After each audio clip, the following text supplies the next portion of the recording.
is for pain and suffering and shocks that you have experienced in your life that are affecting you. For example, if you were bit by a dog, then you're afraid of dogs. If you had an accident, then you're afraid of speed, or afraid of heights, or afraid of darkness, etc. If you suffered a lot in your marriage, so then you're afraid of men, or afraid of women, afraid of marriage, etc. So, what is the link between these traumas and the jinns and magic? So it is something completely different from jinn and magic, but there is a link. And the link is that the more you have suffered, the more you are affected mentally by the things that you have experienced in your life, the more the jinns and the magic will have power over you, the more it will affect you more, that will make you weaker in front of jinn and magic.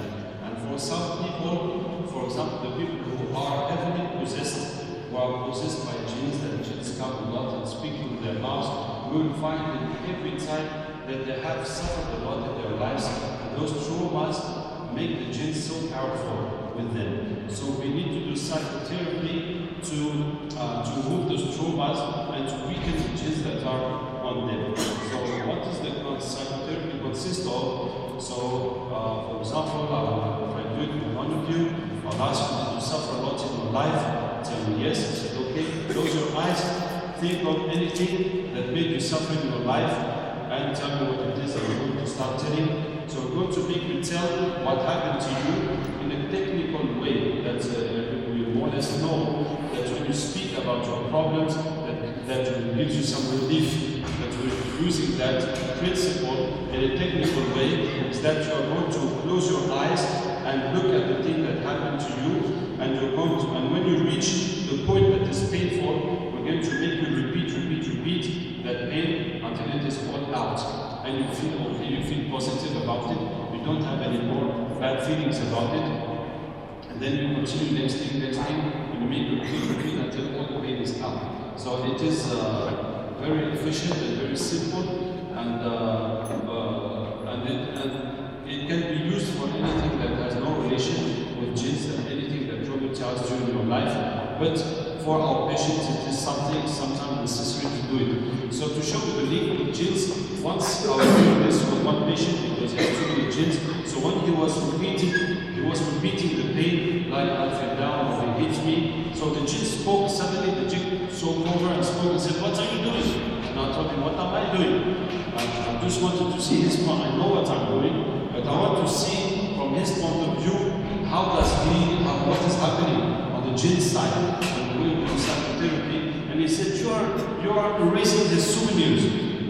And the psychotherapy does not erase souvenirs because you remember everything that happened to you, but it removes the pain from the souvenirs. So if you have, for example, the list of your painful souvenirs, then you are erasing them one by one, and they're becoming normal souvenirs.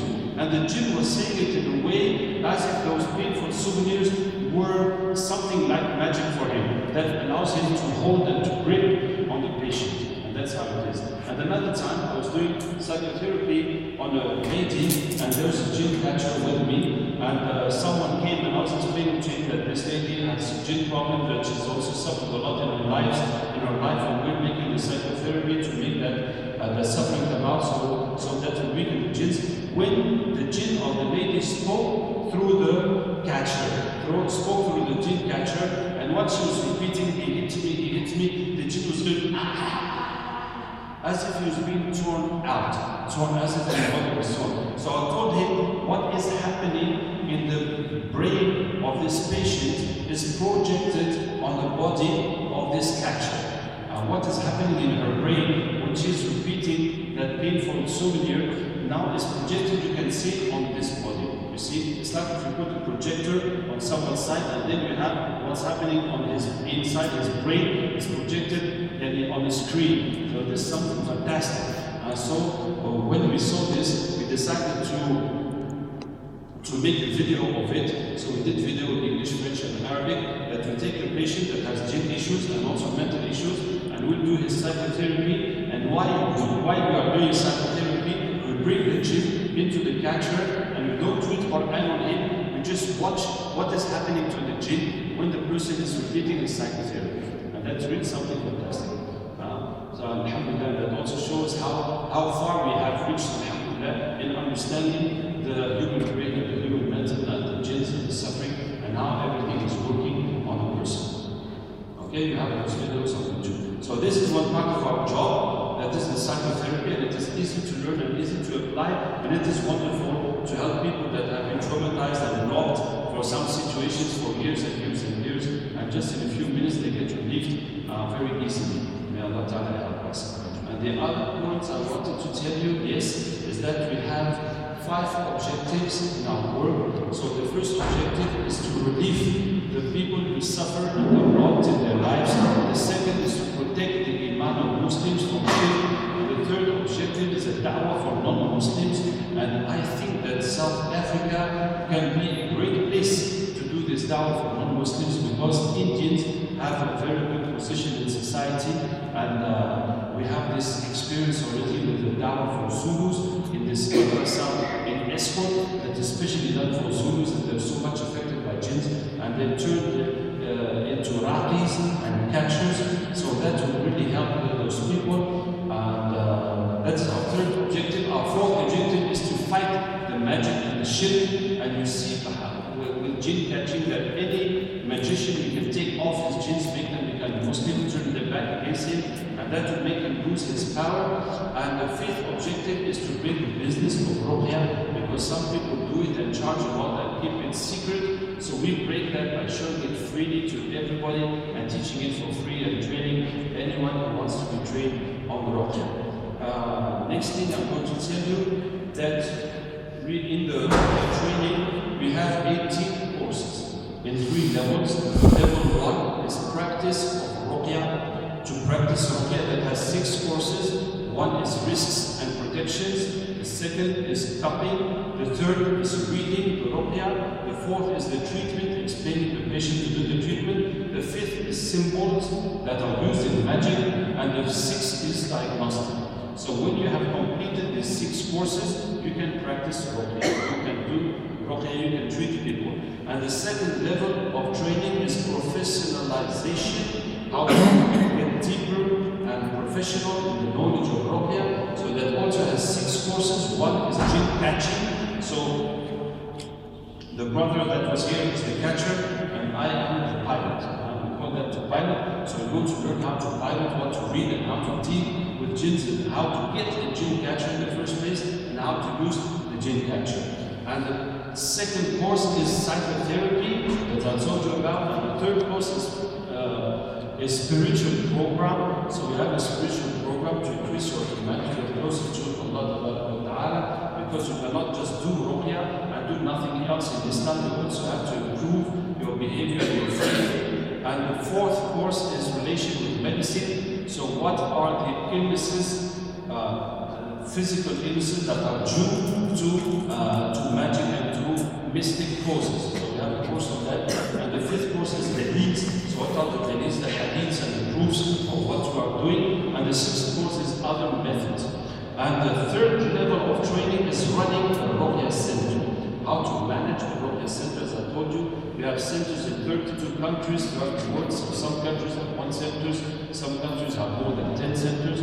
So all these centers, by our experience now, how to train managers of those centers. So there's another 6 courses. 1 is the 5 stages of the group. 1 is the 3 stages of ruqya. I'm going to come back to that one to give you a glimpse of it.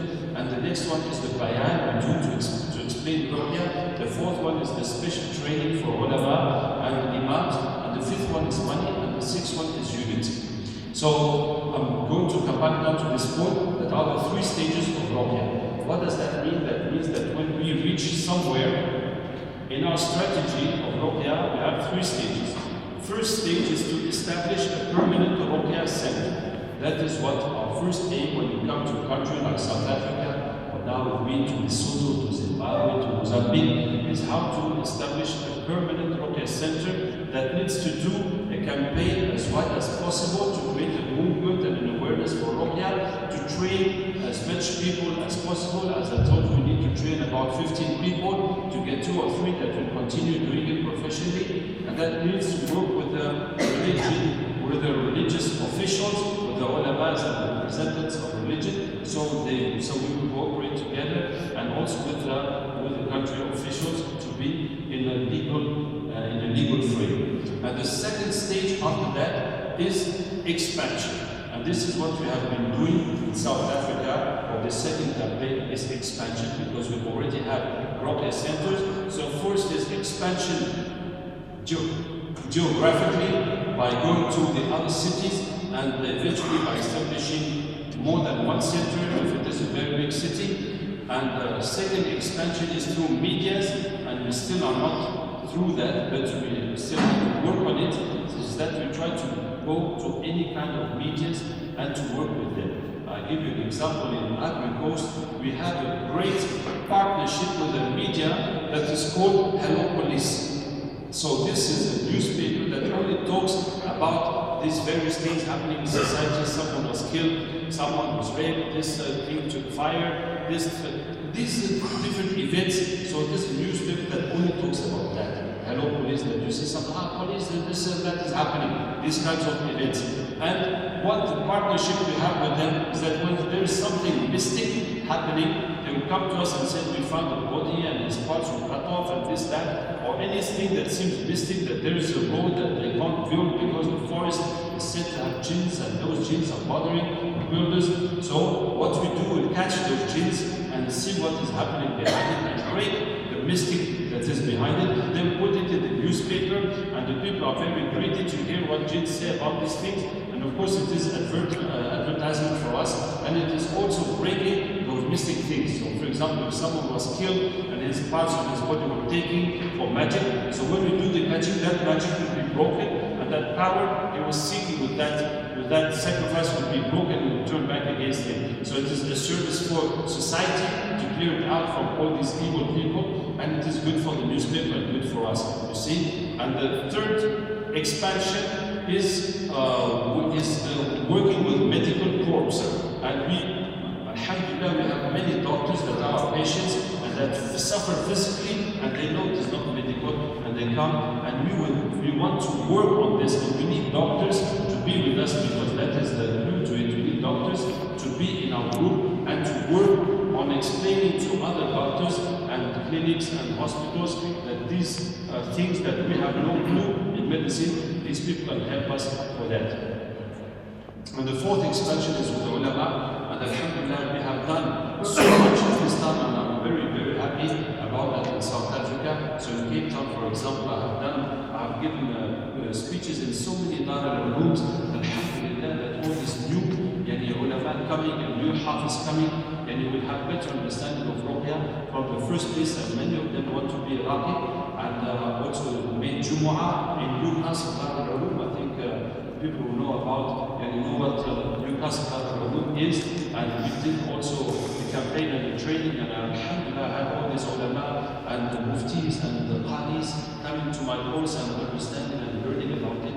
So we really hope that will change and the things that the ulama can get to know and understand about this.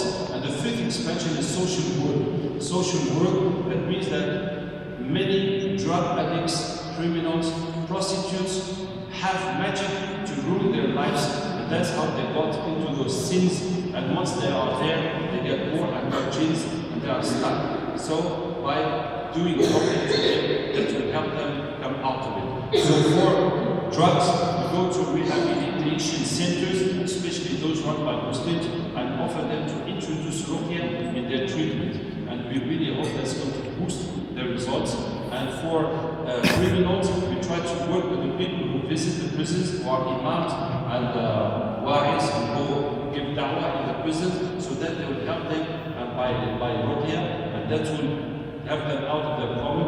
Also prostitutes, we have this program that we go in the night to prostitutes and we do catching for them, and we show them that their problem is due to magic, and we offer them free treatment, and that is a chance to give them to change their lives. Okay, so that's the expansion program we have in Ruqya. And the third stage of Ruqya is eradication of magic and eradication of shirk. And that we do it actively by catching our patients, by going to the places. I gave you, I think, the example of Newcastle. Did I speak about that today? For example, you have been to Newcastle, there is a cross over the hill that is lit, and all night from all the city you see the cross. So we went there to do jinn catching. jinn, and the first jinn came said that the priests, that he's here to keep the sacrifices, that the priests come here and sacrifice animals in that place, so that the people who come, their du'as will be accepted, that they will get miracles. And we know that it is the shayateen making them miracles. And then the second jinn we got, he said that he's in charge of curing the people there. And I said, how do you cure the people? He said, well, most people come because they have problems of magic. So for example, if someone comes, he has a problem in his leg, so I will go to the magician that did this problem and tell him that such and such, who is your victim, is now our client, so would you please change this problem from his leg, just put it in his jaw or in something else, so his leg will get better and he will feel cured, and now he's our client, so we're going to continue working with him, and that's how it works. And then this business and clients and just changing satanic things from something to another, and that will make them believe that Jesus Christ has cured him because he went all the way up to the cross and slaughtered the chicken there and did some ritual, and that's how it works. And that's how the satanic business works. So we go to all the places where it is likely to find lots of jinns, what memorial, some memorial in Cape Town that was known for satanic rituals that you go to. Anyway, any place that is likely to have lots of jinns, you go there to catch them, to make them resistant, to break all that satanic work, and that will bring each other changes in life. Okay, any questions? Any questions? Yes. Sorry. My question is, say if a person is fighting Nazi and reads a lot of Quran and they still have the jinn. So if the person reads a lot of Quran and a lot of Masjid, will he still be affected? Yes. Actually, for the Ain and Jinn, the protections will be enough. For example, if you enter your house and say Bismillah, so Shaitan cannot enter. Unless you have photos in your house, you do sins, unless there's something else that is bringing them in. But the fact to say Bismillah will stop them entering your house. Same thing when you eat, when you take your clothes off, etc. Same thing when you, before sleeping, you read Ayatul Kursi, so Shaitan will not approach you all night. But as I told you, if you do sins that will break the protections, Shaitan will come. So from jinns, you can be protected by doing the adhkar. And from Ain, also you will be protected by reciting 3 whole after Subh, after Maghrib. That will be enough for Ain. Yet for Ain, if you are going into something where you are exposed, if you have to give a speech, or your imam giving khutbah or ta'awih, or you're going to play football with your team or something where everybody is going to have his eyes on you, so you just have to read the 3 whole and wipe your body before doing it, that will be enough. But the magic is different. And the magic is different because the Ain and Jinn mostly affects you accidentally. But the magic is done on purpose. Someone has taken your photo, your hair, and does the work and sends jinn on you. So even if you are protected, they will wait for the time that they can get through. Wait for a time that you will be angry, or you will do a sin, or you will forget your adhkar to hit you. So it is like if you are driving, and I'll tell you that if you drive carefully and you respect the law, inshallah you will be fine. But if someone with his car wants to hit you, so whatever you do, he is going to hit you anyway. So this is how the magic will affect you. And this is how it affected Rasulullah sallallahu alaihi wasallam. So this is it. So actually, if you see the symptoms, you should better treat yourself. You must not deny the symptom that this is happening in our life. I don't believe that magic can help me. Because just think that all of us, none of us can say that my prayer has been accepted. You see, you cannot say that the Fajr prayer that you did this morning, Allah has accepted it. So how can you believe that the adhkar you have done, surely it is protecting you when we all do sins and we all have bad salah? What's the difference between a Pak jinn and a non-Pak jinn? There are Muslim jinns and Kafir jinns and all kinds of jinns, Christian Jews. Most jinns don't have any religion, they don't know about religion, they just live like animals without thinking about religion. So some are Muslim, some are satanic, like this one who said he's the son of Iblis. So some are derived from Iblis, that are shaitans, and some work for shayateen, work for magicians. But Pak jinns, Jinns, because they are created from fire, they can go toward darkness or go towards light. So when they become good, they become light, and the more they do good things, the more they become light, and they become close to angels, as this was before disobeying Allah Ta'ala. So those bad jinns that are close to angels, they rarely involve into humans' life. For example, the bad jinns can stay in the masjid or in the madrasa or in the house where people are making a lot of dhikr. But when the bad jinns are staying in the house because they like the dhikr, if you put music or you put a film that has something bad, they'll run away.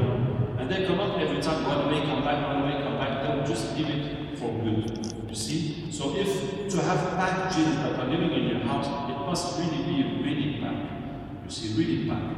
In the house, and that is rare to have a whole family where everybody is making dhikr, everybody has wudu, everybody is worshipping Allah. It can happen. There will be bad jinns, and those bad jinns, you just feel it is a good atmosphere. Just the same way that dhikr attracts jinns, attracts angels, it will attract bad jinns, and you feel a light atmosphere. Sometimes they can come into a dream to wake you for fajr or to tell you about something bad that's going to happen to you, but they will not involve into people's life. And those who claim that they have bad jinns to work for them, to do jobs for them, I don't believe. Because if you have a bad jinn and you have a patient you want to help, and that patient is not bad, he's doing sin, the jinns will not help him. If it is a really bad jinn, he will not help him. You say, no, this guy needs to repent and to become a good Muslim. What is the point of helping him getting married, or helping him having a job, or helping him having children when he's not worshipping Allah? That's what the good jinns will say, and they will refuse to help anyone that is in that situation. So that's why most of the time it is bad jinns that pretend to be bad and make the Amins think that they are working for them, helping them to remove the evil of people. Is it useful to play Quran consistently in the house to keep away? It is useful. It is useful when you play Quran that will make bad jinns to run away, good jinns to come and listen. It is not as efficient as reading it directly yourself. But if you have a problem with jinns, you have to solve the problem apart. It is more efficient to spray your house with Quran and finish. Now, if there is something bringing the jinns in, you must remove it, like photos or statues or ta'weezes that are bringing the jinns, you must remove it from your house. Yes?